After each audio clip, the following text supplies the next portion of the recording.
First and foremost, thank you for being here. I really do appreciate it. It's great to be able to chat with you face to face as much as possible here in the Zoom world that we're living in because I have been extremely excited by your introduction to the Canadian football world and the way that people are talking about you and this franchise. And you have brought life and excitement to a team and to a region that I think was due for a little bit of that. And you've done it in a way that's been aggressive already in the short time span that you've been in and around the BC Lions. So congratulations on purchasing the Lions and being a part of the CFL family because people really are excited to have you around tomorrow. Hey, a deep thank you for that. It is super exciting. I agree with you. There seemed to be a little bit of a lost sizzle out west, and the team, obviously backed very well by Mr. Braley for many years, but it just seemed to not have a local heartbeat. And we're putting that back in there, and we're putting it back in quickly. And also, the team is playing very well, so it's just things feel good right now out west. Yeah, absolutely. Let's we'll get to some of the football things coming up in just a couple minutes, but I want to give people more background on you as a person, as a businessman, so they can really start to understand. Because as you know, you go on the CFL and TSN, and you're in the booth alongside Dustin Nielsen and Glenn Suter, and it's great because we get this introduction to you across the entire nation. But TV works in small windows, Amar. So we didn't really get to know that much about you. And I want to know, when did the business bug first bite you? When did you first get a sense that, okay, I feel comfortable in this part of the world where I feel like I can really start to dominate and make my way up? Certainly, being born into a family of forestry and building products, I got my start at a very young age, working around the mills, things like that with my father. So it certainly translated there where I just had this absolute passion for work. And I didn't know where I was going to sort of land as far as starting my own business. But as I started to move through high school, I just started to have a vision of what I wanted to do. And that was really to get into business for myself and really run things my own way. And I didn't want to be part of the family stuff. I wanted my own. And so I started with just a small company, remanufacturing lumber, with 4 or 5 guys in Victoria, BC, where I was born and grew up on the island. And we just started to grow from there. And I bought a company in Vancouver about a year later. I moved to Vancouver for me, which was sort of moving over to the big town out of Victoria. I kind of thought I hit the big leagues at 19. And we got very fortunate, worked hard, built a team, and really haven't looked back. We've just continued to build through acquisition, and we're across North America now, and we have close to 3,000 employees now, and growing. And it's been super strong. But the vision's always been there, and to own a team is really, first of all, it's a responsibility, but also it's an honor to be part of the CFL. It's amazing because it's such a wonderful success story, as you say, just being able to have acquisitions and make your way up through the world and little piece, little piece, little piece. But when you look back at the beginnings, did you ever imagine yourself as being someone who could say, yeah, you know what?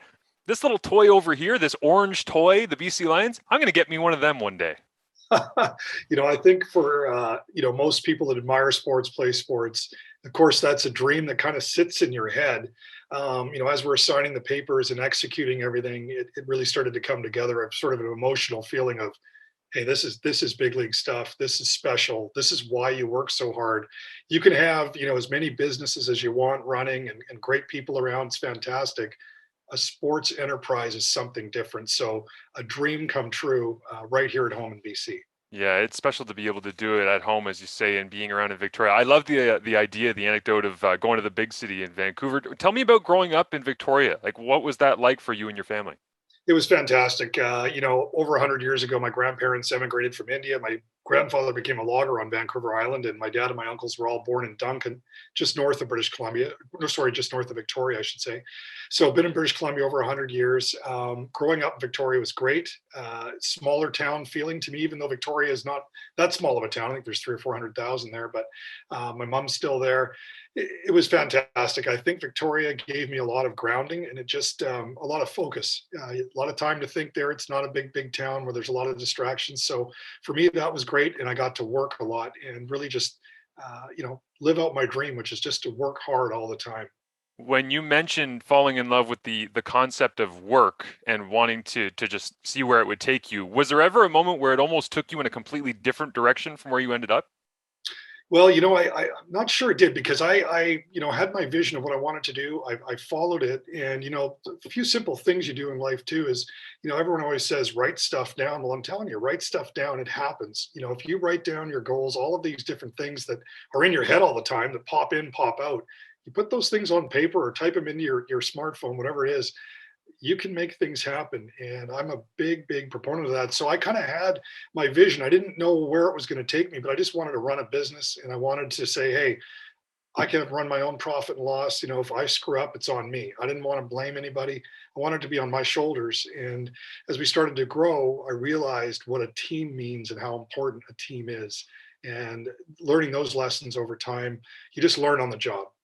Yeah, no doubt. And there's a lot of crossovers, obviously, when you have people like, Bill Gates or otherwise that own Fortune 500 companies, they'll come in and they'll speak to football teams and talk about those concepts of leadership and togetherness. And what's a lesson that you feel like you can impart from your business background and understanding where if you were a guest speaker or if the Lions coaching staff said, Mark, can you just come in and talk to our guys today? Maybe we've had a couple losses in a row and we're trying to get things on track.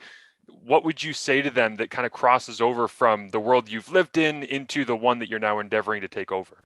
Yeah, I think number one, I would say, and certainly I don't want to play coach, that's for sure, but I would say, look, number one, don't forget, what got you here, and don't change things overnight. Good results take time, and sometimes we have, pitfalls, and sometimes it's like the windshield wiper. It goes this way and it goes this way. There's no straight line to success. There's no straight line to winning all the time.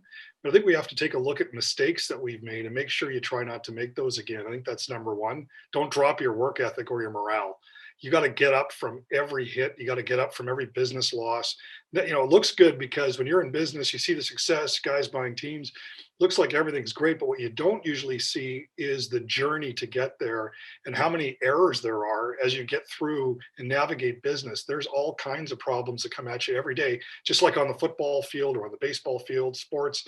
There's issues all the time. So motivate yourself is the hardest thing to do when you're in a rut, but you've just got to go back to basics and keep getting up, motivate yourself and go after it again and again, and good things will happen. Results will come. Yeah, I love it. I've been reading a book recently called Failing Forward that I have buried over somewhere next to me here, and in that it's basically says 95% of people that turn away are about 6 inches away from finally accomplishing the goal that they've been working at, right? So the idea of not giving up on those things is pretty unique. I have another book actually. I'm a big Formula One fan personally, and I love Will Buxton wrote something called F1's Biggest Defeats, and it's basically every great champion racer that's been in Formula One, their worst defeat, their worst beat, their worst situation, teamwork, otherwise that they've been in. When you talk about bouncing back through adversity and finding your way and not giving up, what was your biggest defeat? What was your biggest moment of frustration where you almost turned away or you almost gave up?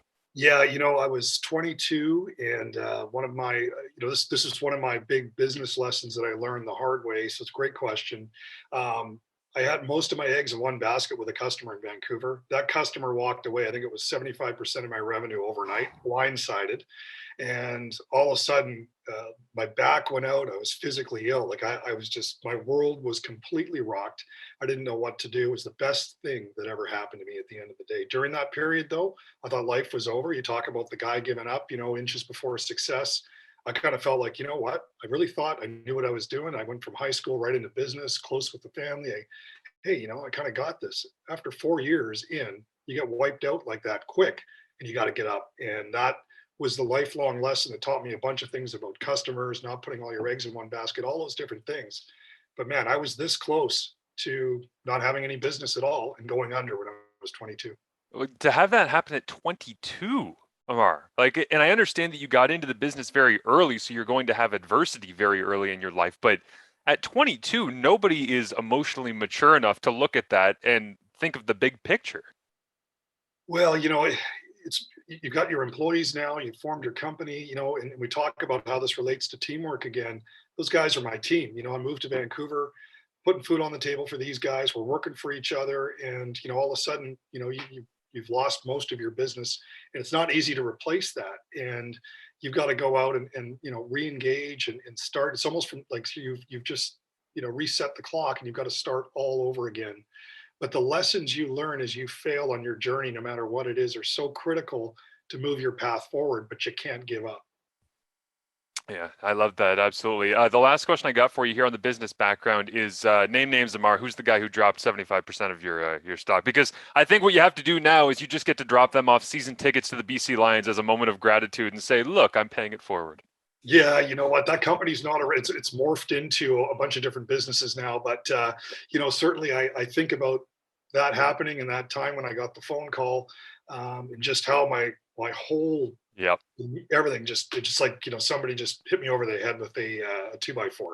It was Amazing. terrible. But maybe we'll drop off some Lions tickets. There you go. I love that. Talk to me about your connection with football, Canadian football. Again, it doesn't have to be this big eloquent answer because you grew up in Victoria. You understand BC. The Lions have been a permanent fixture in that region for a long, long time. I mean, you go back to watching old, grainy, black and white gray Cubs. It's no secret that they've had an established relationship with that, not just Vancouver, but that area, whether it be Empire Field or other places that they've been around.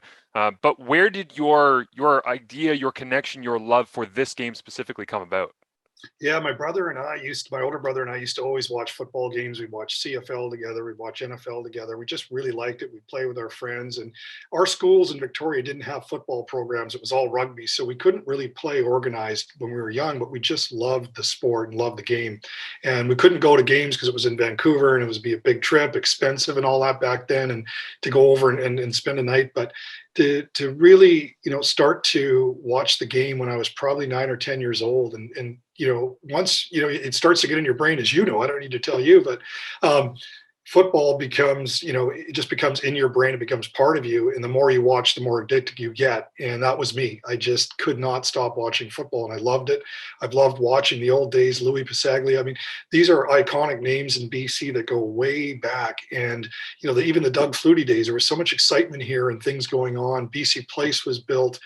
But one of the key things, bringing all those youth memories to the table here and executing it, we've got to go forward now with a new league and with a new vision and realize that those are great memories. We can't recreate them. Let's not forget them. Let's create some new memories and new excitement and see what we can do with youth today and really get them involved. Yeah, the idea of being able to access youth and redevelop a fan base, not just in British Columbia, but across the entire Canadian Football League, has been a topic of discussion for a while, and it's been a challenge at various different points. I live in Hamilton, and just in the 6 years that I've been out of university at McMaster and I've been working in and around media, I've seen the fan base in Hamilton become this young, fun, exciting, go out on a Friday night, enjoy yourself, have a beer, listen to live music kind of crowd. And it's amazing to me that that can happen in a relatively short time span, given the right circumstances of stadium, entertainment, environment, branding, community outreach, all of these things that I know you're very, very interested in. I was thoroughly excited when I heard you on the CFL and TSN talking about we're not going to be shy to put investment into these things. We're not going to be shy to try and get people out to these games and to make them love the BC Lions and get some more orange out in the streets that we can have people wearing and embracing our game and our team specifically. I'm not asking for your 50-point plan over 5 years, but how do you start to do that? What are some of the ideas and the things that you'd like to actually see come to fruition? Yeah, I won't give you the 50-point plan. We're still developing that 50-point plan, but I can tell you some quick hits that we're trying to do is really get, the colors and everything more visible. Whether that's in gyms, whether that's working, we've got some ideas that are coming with other athletes in town where we can start to spread the logo a little bit more. I'm inviting in a lot of my business contacts to come to the game. I don't want corporate suites. I want people in the seats. The corporate thing is great, but what I really want is fans coming back. And I've had a lot of people say, look, just because you've come into this thing, there's a face to the franchise as far as ownership locally now. We're going to buy our season's tickets again. So there's certain things that are happening just because of the transition. But to your point earlier, look, the honeymoon period does, end pretty quickly with ownership. What we want to do here is create sizzle with the youth. So when I talk about the 9 or 10-year-old guy I was thinking about football and watching it, that's the person we want to connect with. Now, how do we get there?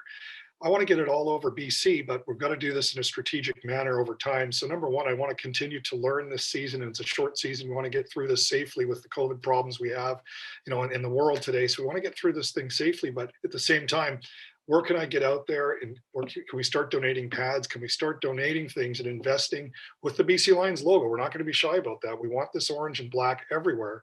We can start investing. And one of the things about getting more Lions to talk to schools, we haven't been allowed to do that. since 2020 because of the pandemic. So there's certain things we want to do, but we're stalled on. We can do these, sort of Zoom interviews and things like that with schools, but it doesn't have the effect of a player showing up, or a coach showing up. Those are things we want to do as well, just to get it more visible. We want to do rallies downtown, where like at Robson Square, I'm not sure if you know where that is in Yep. Vancouver, but there's areas where, hey, when it's game day or the day before game day, we should have merchandise out there. We should have giveaways. We should have the cheerleaders, bunch of different excitement going on to get people looking at the BC Lions again. That hasn't been going on in years. And even at some of the local bars, we can have all the waiters and waitresses all wearing, orange and black.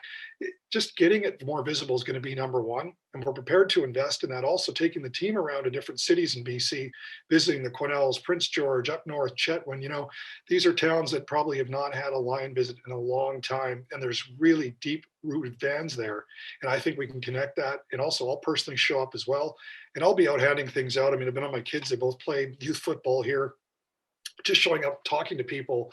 You see people tweeting different things like, hey, the BC Lions owner was just here. He's giving away hats and different things. So it's we're going to be right invested in this community, and the payoff is going to be getting football back and getting more people back into BC Place. Well, with the effort that you're putting in and the grassroots nature of your efforts, I think the honeymoon period is going to last a lot longer than you think, Amar, because there's not a lot of people that are willing to get out there and be this passionate about it on the first step through the door. And I love that you want to do that. And I also love something as simple as the colors mean something, right? Because football is a tribal sport, as you say, growing up, loving it, where I'm in southwestern Ontario, and if I see somebody wearing, Buffalo Bills blue and red, I'm going, hey, Bills Mafia, and I give them a go Bills, and they give me back a go Bill, and it's just because we know, right? Because I'm saying, hey, you got a bumper sticker or whatever it might be. I have this connection with you. I don't even know who you are, but I have a connection with you because I see what you've got on your car, and I know what team I cheer for. It's those little things where when you start to make those smaller connections, they can really add up. Well, that's exactly right. I mean, look, you mentioned Hamilton, how that's been revitalized to, now it's kind of the in thing to do. It can be done. And when I look at things just like in business, you say, look, that guy can do it. That guy, why can't we do it? Or why can't we be better? And those are things that I want to bring to the table. And that energy, I want to surround ourselves. And we've got a great organization.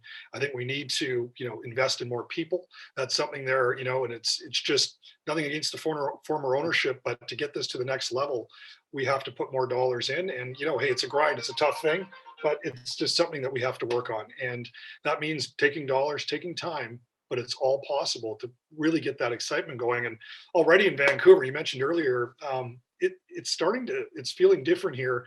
We're donating 10,000 t-shirts next Friday, obviously for the Indigenous, remembrance, if you will. And that is just run that, there's an artist hired. I can't take credit for the artist. That artwork done by Corrine Hunt, it's a badass logo. I mean, it looks really cool, and it's special to commemorate, obviously, a very difficult situation that's been, I hate to use the word, uncovered here. And that excitement everyone is trying to figure out where you can buy these shirts, where you can get these shirts. We wish we had another 10,000, because those 10,000 are going to be gone like that. That outreach at this time, through a tough discussion about remembering these sad kids, it's horrible. It spread like wildfire here, and the connection to the BC Lions, Premier Horgan's been excellent. We've got everybody on our side here, and to kick that off with orange shirts on Orange Shirt Day, it's got unbelievable excitement around it already, and that's next Friday against the Riders here. I thought that you drew that logo by hand, Amar. That was my understanding. I thought that add that to the business portfolio there. But when I first saw that logo, so for me, you mentioned about Robson Park and exactly where that is. I won a Vanier Cup when I was a player in 2011 with McMaster at BC Place. And it was the first time I had ever been out there. And our coach, Stefan Patancic, was a former BC Lion. He was a receiver, and now he's the head coach of the McMaster Marauders. So he took us around to some local restaurants, and he gave us a little bit of that Vancouver feel for a bunch of Ontario kids. It was awesome when you're in second, third year of university. Then in 2015, I get the job as the Tiger Cats radio play-by-play. And so for the next 5 years, we're making our once annual trip out to BC to take on the Lions. And every single year, and partially because, we fly in the logistics of this, not to bore you, but the day before we fly in, and it's a 3 hour time difference, and I'm trying to keep my mind on the same time zone that I'm originally in. I'm sure you know this, you travel lots. And so I decided always, well, I'm just going to stay on Eastern time. Well, as a morning radio guy by trade at that point, I'm used to waking up at 5 a.m., which means when I go to BC, I'm waking up at 2 a.m. and the game isn't until 7 p.m. local time that night. So I've essentially got 14, 15 hours until I have to do my job. So what I would do is I would wander around and I would do the full loop of Stanley Park. Sometimes I would be there, go for a jog. Sometimes I would go to the grouse grind. I would do all these. So I feel like I've explored a little bit of Vancouver just killing time on CFL game days. And the reason I bring that up is when you go to Stanley Park, and you see all the indigenous carvings, and then you see what's happened with that logo, there's a real connection there. And this logo has struck a chord with people because it's woven together the fabric of the area and the history of the area and the province at large with the team that represents the province. And this is an unfair question to you, but I genuinely wondered this, and I had to ask when I have you on. Is there any interest whatsoever in having a more permanent fixture of something like that? I know it's only a couple of days old, so it's impossible to say, hey, is that your new logo? But is there any idea of weaving in something like that into the future branding of the BC Lions? Because, man, did it ever really hit a home run? It has, and I think anything's possible. We're going to look at this and see a little bit more of a longer term reaction to it. But I mean, I think as well, initial reactions are the most important, right? What is that first impact? And like you said, this has been a grand slam here, and this is something that we'll have to take internally and take a look at because it is special, it's working, and it's resonating. And frankly, at the ownership level here, we can't ignore that. Yeah, and it's certainly something that people that are not just in BC have fallen in love with. And I'm telling you, if you put those t-shirts up on bclions.com, man, they will be gone. And I know that you know that. So hopefully we can make that a reality because I'd love to buy one too in support of all the causes that Orange Shirt Day is going to be. Again, if you're in BC or Vancouver in the area and you want to support, that is September 24th, by the way, the game that is the Orange Shirt game down there at BC Place that you can check out and We go should down. add that no green allowed that game. Yeah. Place, one orange and black. You have no idea, Mar, how much I was excited when you guys played the Riders to kick off the season. I know that you hadn't closed the. I don't know how long you were in discussions for, but Nathan Rourke as a Canadian quarterback, surprise start going in there and just playing his heart out in the most difficult environment in the entire CFL when it comes to crowd noise. Not that I pull for teams, I don't cheer for anything as a broadcaster, but I do cheer for people. And I've interviewed Nathan Rourke, and I wanted him to just have the most incredible game in that setting. Yeah, I mean, he poor guy. Hey, welcome to the pros. Yeah. And straight in. I mean, yeah, right into the riots. Basically, Yeah. when you look at that, you do say, look, the depth and strength of a football team is the players, of course, stating the obvious there. But when you see a kid like that get started, and that's going to resonate, just like anyone else starting their career. You go into the fire early, that's going to go into the brain, and that there's nothing but good that's going to come from him. Mike's doing fantastic this year as well. He's got a front row seat seeing that. So we've got something pretty special at the quarterback level there, and depth. And I know we've been playing Ottawa. 2 games, 2 very strong wins. Great to see how the team is playing right now, and I think we're going to do some damage in Montreal this afternoon. Yeah, I'm looking forward to that game as well. It should be a great one. And again, you can check that out. That's 7 p.m. kickoff if people are interested here listening on Saturday, September 18th. And Montreal, for me, I'm a bit of an analytics football nerdy guy. And I look at Michael Riley throughout his career. You look at his spray charts and his targets and where he puts the football. And it's why I think, Omar, you're so lucky to have him as a quarterback, as a new owner of a football team. Aside from the leadership and the veteran savvy, Michael doesn't give a damn about, he'll put the ball anywhere, right? He'll spread the entire field with it. And then you look at Vernon Adams Jr. in Montreal, who at one time was also a BC Lion.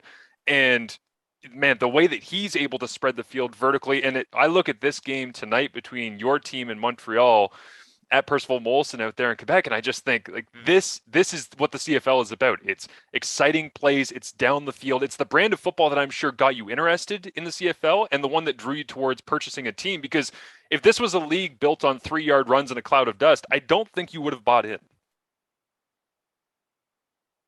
No, that's exactly exactly right. And look, this afternoon, it's a statement game, I think is what we could say. And, both, vet quarterbacks here, this is going to be exciting football. And it's exactly geared towards what you're mentioning, the style of quarterbacks that we have playing this afternoon. So it's going to be a fantastic game.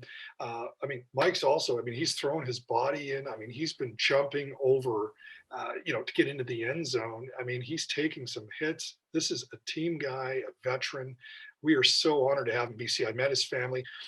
Just a wonderful group of people. Number one, you talk about rooting for people, you root for the Riley family. Yeah, no doubt about that. Amar, I have one question left for you here, and it is just simply how influential do you plan on being the marionette dolls as the owner? Are you the Jerry Jones type of owner? Are you going to walk into the room and say, hey, we got to play this guy, not that guy? Or what is your ownership style that people can kind of understand you as moving forward? Yeah, I usually say it like this. Look, I would not want the front organization or the front office, I should say, of the BC Lions coming into my office telling me what to do. I'm not going into theirs. I'm going to help here. I'm going to do all the branding. I'm going to help. My wife will help with that. We're going to do a lot more clothes. She's into fashion. We're going to get some really cool stuff going on. We're going to assist there.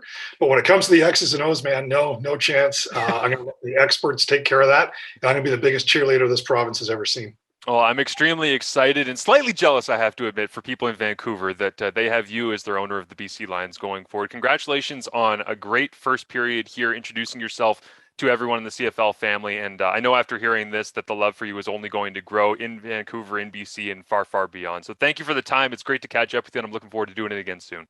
Marshall, thank you very much. And go Lions this afternoon. And we look forward to speaking with you again. And all the best.